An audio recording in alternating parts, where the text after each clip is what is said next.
Hello friends, welcome back. यदि आप है बिहार में नियोजित शिक्षक और बनना चाहते हैं राज्यकर्मी, तो इसके लिए आपको एक एग्ज़ाम देना होगा जिसका नाम है सक्षमता परीक्षा। तो हम अपने इसी यूट्यूब चैनल पर जो है बिल्कुल फ्री में जीरो लेवल से हाई लेवल तक के क्वेश्चंस को पढ़ा रहे हैं। तो आप जल्द से जल्द जो है इस चैनल को सब्सक्राइब करके बेल आइकॉन को प्रेस कर दीजिए ताकि मेरी आने वाली हर वीडियोज़ की नोटिफिकेशन आपको मिलती रहे। चलिए आज हम जो है अपने इस क्लास को शुरू करते हैं। यहाँ पर देखते हैं क्वेश्चन नंबर 1 से। तो क्वेश्चन नंबर 1 है कि जब किसी संख्या के 75% में जो है 75 जोड़ा जाए तो प्राप्त उत्तर जो है संख्या है, यानी कि जो आंसर आता है वो खुद संख्या प्राप्त होता है। तो हमें बताना है उस संख्या का 40% कितना होगा। तो यानी कि हम जो है सबसे पहले यहाँ पर संख्या मान लेते हैं कि माना कि कोई संख्या है x और जिसके 75% का मतलब होता है गुना। तो संख्या x है और इसका 75% में जब जोड़ा जाता है 75 यानी कि 75 जोड़ा जाता है तो प्राप्त उत्तर जो है यही संख्या आता है, यानी जो हम माने हैं x। अब यहाँ से जो है x का मान हमें ज्ञात करना है। तो x का x गुना 75। अब परसेंट हटता है तो नीचे बटा में 100 आ जाएगा और इसको कटा दिए हम 25 या 75 और 25 चौके 100 और प्लस यहाँ पर जोड़ दिए 75 और बराबर x। यहाँ से अब हम x का मान निकालेंगे। जैसे ऊपर कितना बचा है तो ऊपर है 3x और बटा में 4 और प्लस है इधर 75 और बराबर x। तो यहाँ से अब x का मान ज्ञात करना है। 75 को इधर ही रहने देते हैं और ये 3x/4 को दाहिने तरफ ले जाएंगे तो माइनस में, क्योंकि प्लस में है तो माइनस में बदल जाएगा। 3x बटा में 4। अब यहाँ से बटा पर का घटाव बना लेना है तो 75 बराबर हो जाएगा 4x माइनस 3x और बटा में 4। तो यहाँ से 4x में से 3x घट जाएगा तो बराबर एगो x बच जाएगा अब बटा में 4।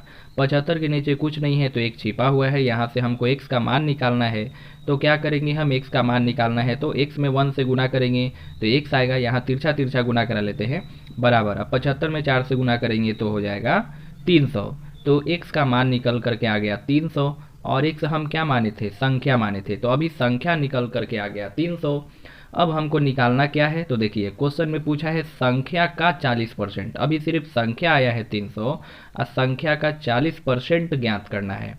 तो चलिए 300 का 40% निकाल लेते हैं कि 300 का 40% कितना होगा। तो संख्या है 300 और इसका 40%, तो 40 बटा में हो जाएगा 100। 2 जीरो से 2 जीरो कटा दिए तो यहाँ पर हो गया 120। तो ये हमारा राइट आंसर है 120। चलते हैं नेक्स्ट क्वेश्चन की तरफ। नेक्स्ट क्वेश्चन है 48, 108 और 140 का HCF ज्ञात कीजिए। तो चलिए हम इसको जो है फैक्टराइजेशन मेथड से बताते हैं।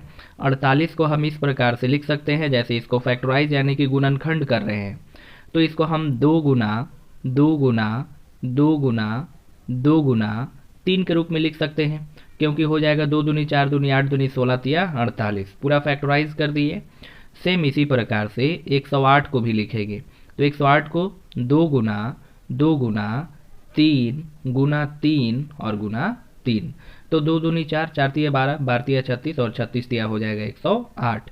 अब 140 को भी इसी प्रकार से जो है अभाज्य गुणनखंड के रूप में लिख लेते हैं। तो 140 को 2 गुना यहाँ पर लिख सकते हैं 2 गुना 5 गुना 7। तो 2 दूनी 4 4 पचे 20 और 20 साते हो जाएगा 140। अब हमको जो है HCF ज्ञात करना है, यानी कि महत्तम समापरवर्त। तो महत्तम समापरवर्त में जो इन तीनों में संख्या कॉमन मिलेगा वही सिर्फ लिया जाएगा। जैसे इन तीनों में 2 कॉमन मिल रहा है, एक जोड़ा इस तरीके से बना लेंगे। एक और 2 कॉमन मिल रहा है, ये भी जोड़ा बना लेंगे इस तरीके से। अब हमको कुछ कॉमन नहीं मिल रहा है। अब देख सकते हैं इसमें 5 है, बाकी में 5 है ही नहीं। इसमें 7 है, इसमें 7 है ही नहीं, कॉमन मिला ही नहीं। तो बाकी अब जो बच गया यही जो है हमारा क्या हुआ, ये जो जोड़ा बना यही आंसर हो जाएगा। यानी HCF ज्ञात करना है तो ये जो एगो जोड़ा बना है इसके लिए एगो 2 ले लेंगे। यहाँ पर एक और जोड़ा बना है 2 का, एक और 2 ले लेंगे। आई दोनों का आपस में गुना करा दीजिए तो 2 दूनी 4। तो यही हमारा राइट आंसर हो गया 4। तो महत्तम समापरवर्त निकल करके आ गया 4। नेक्स्ट यहाँ पर चलते हैं क्वेश्चन नंबर 3 को देखते हैं। तो क्वेश्चन नंबर 3 है, इसको सरल करना है। 12 के पावर है 1/2 और इसको सरल करना है। तो 12 के पावर 1/2, जैसे पहले हम बेसिक बता देते हैं। कोई भी संख्या अगर इस तरीके से रूट में हो, मान ली कि रूट में x है, इसको जब हमको रूट से बाहर करना हो, यहाँ पर रूट में x है मतलब यहाँ 2 छिपा रहता है इस तरीके से इसमें। और रूट से जब इसको बाहर करेंगे तो यही जो है 1/2 पावर के रूप में हो जाता है, घात के रूप में। तो सेम यहाँ पर आपकी पावर के रूप में है तो इसको रूट के रूप में कर लेते हैं यहाँ पर, यानी कि रूट में इसको कितना लिख सकते हैं, तो रूट में 12 लिख सकते हैं। अब रूट में 12 को हम इस तरीके से गुणनखंड करके यहाँ 4 गुना 3 के रूप में लिख सकते हैं। ऐसा इसलिए क्योंकि 4 का वर्गमूल हो जाता है यहाँ पर 2 और √3 का √3 ही रह जाएगा, 3 का वर्गमूल नहीं निकलेगा। तो 4 का वर्गमूल हो गया 2 और √3 का √3 अंदर रह गया। तो इसका राइट आंसर हो गया 2√3। चलते हैं नेक्स्ट क्वेश्चन की तरफ। क्वेश्चन नंबर 4 देखते हैं। तो क्वेश्चन नंबर 4 है 7500 प्लस 1250 और बटा में है 50। तो पहले यहाँ पर जो भी कट रहा है इसको कटा लीजिए, जैसे अंश बटा हर के रूप में यहाँ पर कट रहा है। अब 0 से 0 कटा दिए और 5 से 125 को कटा दिए 25 बार में, 25 5 125 होता है। तो हो गया कितना आंसर, तो ये हो गया 7500 और प्लस यहाँ पर ऊपर कितना बचा है, तो 25 बचा है। यहाँ पर 7500 में 25 ऐड कर दीजिए, तो 7500 में 25 ऐड कर देंगे तो हो जाएगा 7525 इसका राइट आंसर। नेक्स्ट देखते हैं क्वेश्चन नंबर 5। यहाँ पर क्वेश्चन नंबर 6 है, क्वेश्चन थोड़ा ऊपर नीचे हो गया है। यहाँ पर क्वेश्चन नंबर 6 को देख लेते हैं पहले। क्वेश्चन नंबर 6 है कि राम और श्याम की आयु में जो है 16 वर्ष का अंतर है, यानी राम और श्याम उन दोनों के एज में 16 साल का अंतर है। और अंतर चाहे 10 साल पहले हो 10 साल बाद हो, हमेशा अंतर जो है समान रहता है। यानी कि 16 वर्ष का अंतर है तो 5 साल बाद भी अंतर 16 साल का होगा और 5 साल पहले भी अंतर 16 ही साल का होगा।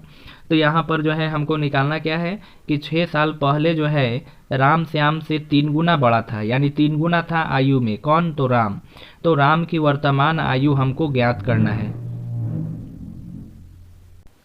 तो चलिए इसको सॉल्व करते हैं। यहाँ पर राम के लिए हम यहाँ R ले लेते हैं और श्याम के लिए S। तो यहाँ पर जो है 6 साल पहले, तो माइनस में 6 कर देते हैं। और 6 साल पहले जो है राम श्याम से आयु में 3 गुना बड़ा था, यानी अगर श्याम 1 इकाई तो यहाँ पर राम कितना हो जाएंगे, तो यहाँ पर 3 इकाई। इस तरीके से 3 कर देंगे, क्योंकि 3 गुना है तो 1 में 3 से गुना करेंगे तो हो जाएगा 3। अब यहाँ से एक तरीके से ये क्या निकल करके आया है, तो अनुपात। तो यहाँ पर देखिए अनुपात में राम और श्याम के अनुपात में कितना का अंतर आ रहा है, तो 2 का अंतर आ रहा है, 2 इकाई का अंतर है। अब आयु में अंतर कितना है, तो 16 साल का अंतर है। बिना एक्स माने देखिए इसको हम सॉल्व कर रहे हैं। आयु में जो अंतर है वो कितने का, तो 16 साल का है।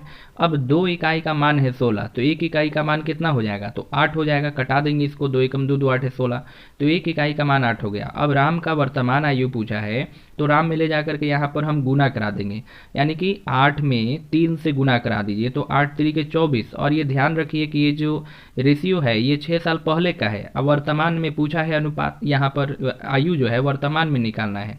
तो 6 साल पहले का है, वर्तमान आने के लिए 6 साल इसमें जोड़ना होगा, यानी कि 24 में 6 जोड़ दिए तो हो गया 30 वर्ष। यानी राम की वर्तमान आयु हो गई कितनी, तो 30 वर्ष। नेक्स्ट हम यहाँ पर क्वेश्चन चलते, क्वेश्चन नंबर देखते हैं 7। तो क्वेश्चन नंबर 7 है कि 5/6, 7/8, 11/12 में लघुत्तम अंक है, यानी सबसे छोटा इसमें से कौन सा भिन्न है वो ज्ञात करना है। तो जैसे पहले इनमें से कोई भी 2 फ्रैक्शन को यानी 2 को भिन्न को ले लीजिए आप। आई दोनों में देखिए कि दोनों में कौन छोटा है। जैसे लघुत्तम ढूंढना है तो आप पहले इसमें दोनों में देखिए कि दोनों में छोटा कौन है, तो 7/8। आई दोनों भिन्न का छोटा बड़ा देखने के लिए आप तिरछा तिरछा गुना कीजिए। 8 में 5 से गुना करेंगे 40 होगा, 6 में 7 से गुना करेंगे 42 होगा। तो यहाँ पर 40 छोटा है, लघुत्तम अंक ढूंढना है। तो इधर वाला जो भिन्न है यानी कि 5/6 जो है वो इसमें क्या है, तो छोटा भिन्न है। अब जो छोटा है उसको ले लेंगे और जो बड़ा है उसको रहने दीजिए, क्योंकि हमको लघुत्तम अंक देखना है।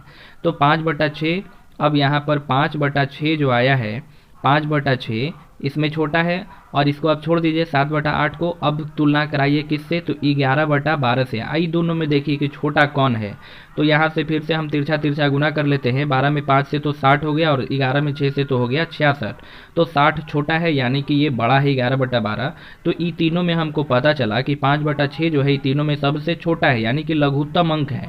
तो इसका राइट आंसर क्या हो जाएगा, 5/6। तो 5/6 जो है लघुत्तम अंक हो गया कितना, 5/6 लघुत्तम अंक भिन्न कह लीजिए। नेक्स्ट हम क्वेश्चन सॉल्व करते हैं, क्वेश्चन नंबर 8 देखते हैं। तो क्वेश्चन नंबर 8 है कि 7/8, 3/10, 6/5 का एलसीएम ज्ञात करना है। अब यहाँ पर एलसीएम जो ज्ञात करना है बटा के रूप में है। तो जब हमको बटा के रूप में यानी कि भिन्न का एलसीएम ज्ञात करना होगा तो जो अंश है यानी ऊपर जो है उसका निकालेंगे एलसीएम और बटा में जो नीचे है उसका निकालेंगे हम HCF, यानी हर जो है हर का निकलेगा यहाँ पर HCF। तो चलिए 7, 3 और 6 का एलसीएम कितना हो जाएगा, तो 7, 3 और 6 का एलसीएम हो जाएगा यहाँ पर 42। तो 7, 3 और 6 का एलसीएम हो गया 42। अब जो है यहाँ पर अब हर का जो है HCF निकाल लेते हैं। तो 8, 10 और 5, 8, 10 और 5 में कोई ऐसा गुणनखंड है ही नहीं जिसके पहाड़े में सब आता हो। जैसे कि यहाँ पर अब 2 के पहाड़े में 8 आता है, 2 के पहाड़े में 10 आता है, लेकिन 5 नहीं। ऐसा कोई पहाड़ा मिल नहीं रहा है जो तीनों में जो है कॉमन हो, यानी HCF क्या मिल रहा है, तो HCF मिल रहा है कुछ नहीं मिल रहा है, यानी कि एक कॉमन तो जरूर मिलेगा। तो यहाँ पर जो है इसका राइट आंसर हो जाएगा क्या, नीचे जो है एक छिपा रहता है, तो इसका राइट आंसर हो गया 42। यानी जो भिन्न दिया गया है 7/8, 3/10, 6/5, तो इसका एलसीएम निकल करके आ गया 42। नेक्स्ट क्वेश्चन देखते हैं, क्वेश्चन नंबर 5 है जो छूट गया था। क्वेश्चन नंबर 5 है कि ए और बी जो है एक कार्य को 4 दिन में जो है समाप्त कर सकते हैं। यानी ए और बी अगर दोनों एक साथ कार्य करें तो 4 दिन में जो है काम को समाप्त कर सकते हैं। ए अकेला जो है इस काम को 12 दिन में समाप्त कर सकता है। अगर ए अकेले करे तो 12 दिन में जो है समाप्त कर सकता है, तो बी अकेले जो है इस कार्य को कितने दिनों में समाप्त करेगा। तो इसको भी जो है बिना एक्स माने ही ऐसे ही देखिए डायरेक्ट हम सॉल्व करके दिखाते हैं आपको। बहुत ही आसान मेथड है। यहाँ पर ए और बी यहाँ दिया गया है कि ए और बी जो है किसी काम को कितने दिनों में, तो 4 दिनों में कर देगा, जिसमें ए जब अकेला काम करे तो ए अकेले जो है 12 दिन लेगा समय। तो यहाँ पर 12 और 4 का एलसीएम कितना हो जाएगा, तो 12 और 4 का एलसीएम हो गया 12। अब ये जो 12 आ गया यही है टोटल वर्क, एक तरीके से कुल काम।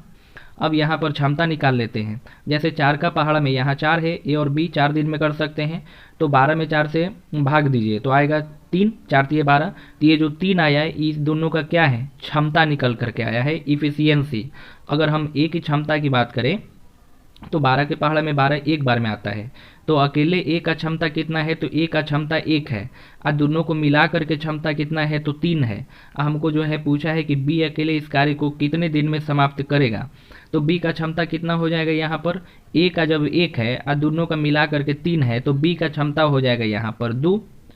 तो अब जितना क्षमता आया है बी का क्षमता 2 है, इसी से भाग दे दीजिए। अब 2 छके 12, तो यानी कि 6 दिन में जो है बी अगर अकेले काम करे तो बी 6 दिन समय लेगा अकेले काम करने में। यही इसका राइट आंसर हो गया कि बी जो है उस काम को कितने दिन में कर सकता है, तो बी अकेले 6 दिन में कर सकता है, क्योंकि बी का क्षमता दुगना है ए से। तो जब ए कर रहा है 12 दिन में और बी का क्षमता ज़्यादा है तो बी कर देगा, उसको आधा समय लेगा, यानी कि 6 दिन में ही पूरा कर देगा। तो इसका राइट आंसर हो गया 6 दिन। नेक्स्ट है क्वेश्चन यहाँ पर, क्वेश्चन नंबर 9, x का मान निकालना है। x अनुपात 75 है और समानुपात 15:45, और हमको x का मान ज्ञात करना है। तो जब भी समानुपात में हो तो बाह्य पद का जो गुणनफल होता है वो अंतः पद के गुणनफल के बराबर होता है। इसी को कहते हैं इंग्लिश में प्रोडक्ट ऑफ एक्सट्रीम बराबर होता है प्रोडक्ट ऑफ मीन्स। तो यहाँ पर x को गुना करा लीजिए कितना से, 45 से, और बराबर 75 को गुना करा लीजिए 15 से। तो यहाँ x का मान ज्ञात करना है, तो x बराबर हो जाएगा 75 गुना 15 और बटे में हो जाएगा 45। अब 45 गुना में है तो भागा ही में तो आएगा। अब 15 से 45 कट गया 3 बार में, 3 से 75 कट गया 25 बार में, तो x का मान निकल करके आ गया यहाँ पर 25। तो राइट आंसर हो गया 25। नेक्स्ट क्वेश्चन देखते हैं, क्वेश्चन नंबर 10। तो क्वेश्चन नंबर 10 है, ए और बी का अनुपात दे रखा है 3:4, बी और सी का अनुपात है 5:6। तो हमको अनुपात ज्ञात करना है ए से सी का, यानी ए से सी का अनुपात कैसे निकलेगा। तो यहाँ पर अगर हम ए बाई बी और गुना बी बाई सी, ये दोनों को आपस में गुना करा दें तो यहाँ से देख सकते हैं कि ये बी और बी कट जाएगा, खाली ए बाई सी बच जाएगा। अब ए बाई सी बच जाएगा, यानी कि ए और सी का ये अनुपात निकल जाएगा। तो यही जो ए और बी का अनुपात, बी और सी का अनुपात दिया हुआ है, तो हमको ए और सी का अनुपात ज्ञात करना है। दोनों को आपस में गुना करा दीजिए। तो ए और बी का अनुपात 3:4 है, तो यहाँ पर 3:4 का मतलब 3/4, और गुना बी और सी का अनुपात है 5:6, तो यहाँ पर 5:6, तो 5/6 हो गया। यहाँ पर 3/4 है, 3 से 6 को कटा दिए 2 बार में, यानी हो गया 5/4 दूनी 8। तो इस क्वेश्चन का राइट आंसर हो गया। ए और सी का अनुपात ज्ञात करना है, तो 5:8 इस क्वेश्चन का राइट आंसर है। अगर इसी क्वेश्चन में ए और सी का अनुपात ना पूछ करके सी और ए का अनुपात पूछे तो अनुपात को यहाँ पर पलट देंगे। अब 5:8 है तो इसका राइट आंसर हो जाएगा 8:5। तो जैसे पूछे आपको आंसर कर देना है। नेक्स्ट यहाँ पर क्वेश्चन देखते हैं, क्वेश्चन नंबर 11। क्वेश्चन नंबर 11 है कि 5, 10 तथा 15 का चतुर्था अनुपात ज्ञात करने। तो 5, 10 और 15 का चतुर्था अनुपात यानी कि चौथा अनुपात ज्ञात करना है। इस तरीके से हम चौथा अनुपात को x मान लेंगे। 5:10 और समानुपात 15 अनुपात, चौथा जो है नहीं दिया गया है तो चौथा को x मान लेंगे, चौथा निकालना है। तो अभी बताए हैं कि प्रोडक्ट ऑफ एक्सट्रीम बराबर होता है प्रोडक्ट ऑफ मीन्स के, यानी कि बाह्य पद का गुणनफल अंतः पद के गुणनफल के बराबर होता है। तो यहाँ पर 5 गुना x बराबर हो जाएगा 10 गुना 15। तब यहाँ से 5 से 10 कटा दिए, कितनी बार में? 2 बार में। x का मान निकल करके आ गया 15 दूनी 30। तो चौथा अनुपात कितना हो गया? जो चतुर्था अनुपात हो गया वो हो गया 30, क्योंकि हम चौथा अनुपात x माने हैं, x का मान 30 आया है, तो चौथा अनुपात हो गया 30। नेक्स्ट क्वेश्चन, क्वेश्चन नंबर 12 है, 9 तथा 12 का तृतीय अनुपात ज्ञात करना है। तो 9 और 12 ये दो संख्या दिया गया है और इसका पूछा है तृतीय अनुपात।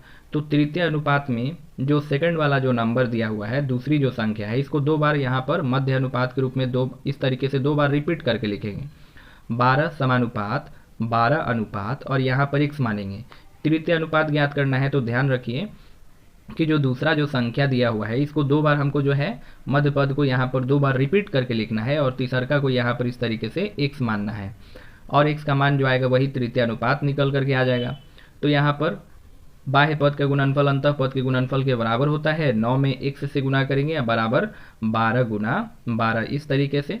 और नेक्स्ट आगे x का मान ज्ञात करना है तो 12 गुना 12 और 9 इधर गुना में है, बटा के दाहिनी तरफ आएगा तो भाग में बदल जाएगा, बटा में 9 आ जाएगा।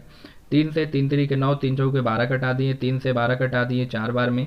तो इसका राइट आंसर हो गया, x का मान निकल करके आ गया कितना? 4 चौके 16। तो जो तीसरा अनुपात निकल करके आ गया 16। तो इस क्वेश्चन का राइट आंसर है 16। तो फ्रेंड्स, उम्मीद करते हैं कि आपको जो है यह वीडियो पसंद आया होगा। अगर आपको यह वीडियो पसंद आता है तो वीडियो को लाइक कीजिए, हमारे चैनल को सब्सक्राइब कीजिए। मिलते हैं फिर नेक्स्ट वीडियो में। वीडियो देखने के लिए आपका बहुत बहुत धन्यवाद।